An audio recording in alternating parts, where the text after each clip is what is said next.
By the time this Brooklyn-bound Q train pulled into Sheepshead Bay tonight around 10 p.m., it had been an extra-long commute for thousands of New Yorkers. High winds sent branches flying onto the elevated subway tracks, delaying several lines. It just stopped. Ryan Licker got a heads up from his roommate who was stuck on a stopped train for 45 minutes. But it definitely delayed service, and the B was local, heading up. It was on the local track. A little bit of a headache when things are this slow getting to Sheepshead Bay. Tell me about it. The fast-moving thunderstorm also toppled a tree near Fort Hamilton Parkway. The NYPD was on the scene helping clear debris from the sidewalk as well as at least one car. Fortunately, no injuries were reported.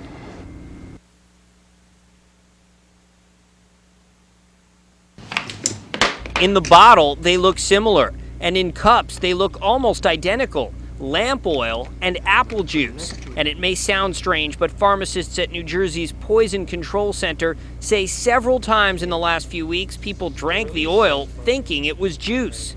At this point, we're going to call it a rash of incidents where we've had quite a number of people that have been accidentally drinking torchlight fluid instead of apple juice. So they're drinking the lamp oil instead of the apple juice.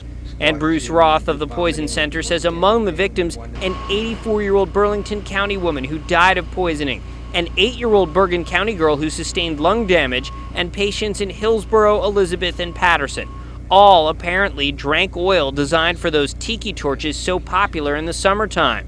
At this point, we want to issue warnings to families to make sure wherever lamp oil they have around the home is kept up and away, locked, and nowhere stored near food, nowhere near the kitchen.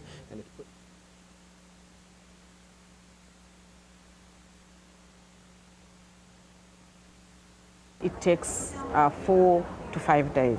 That's about how long it takes to make one of these by hand. But these baskets represent so much more than days of craftsmanship. There was true forgiveness through weaving. They represent the ability of people to overcome devastation. Janet Ukabana is from Rwanda, where following the genocide, she organized women into a weaving cooperative called Gahaya Links. And their baskets are being sold in, of all places, Macy's. Macy's, when you talk about Macy's, it is the whole world to Rwanda. Macy's has carried the line for several years. It gives a reason and a place for people to go when they want to do good. That's what attracted this shopper. As women, we need to support women in developing countries that don't have the same opportunities as we do in America. There are now 4,000 women weaving, women who are Hutu and Tutsi working side by side. And this past week, Janet was recognized in New York by the Hunger Project and awarded $100,000 for her leadership. People can lift themselves out of their own hunger and poverty because of their own talent, skills, hard work. They have the answers. That's the message that is so incredibly empowering and inspiring that, Janet sends to the world. And consumers can help spread that message just by shopping for baskets at Macy's. I just look at the baskets here and I say, oh my God, to have it here, it's heaven to me. The uncertainty was, really stressful. The stress for George Wang came after he was laid off from his job at a telecommunications company. Now he's studying to become a nurse in a program at Middlesex Community College. Because I have a family to support, I also needed a field that the entry-level position paid relatively well. The economy has forced a number of current students at MCC to work toward a career change. We have seen an increase. The students who come to me are sent by the Department of Labor if there's a potential for them to have their education funded because they've lost their jobs.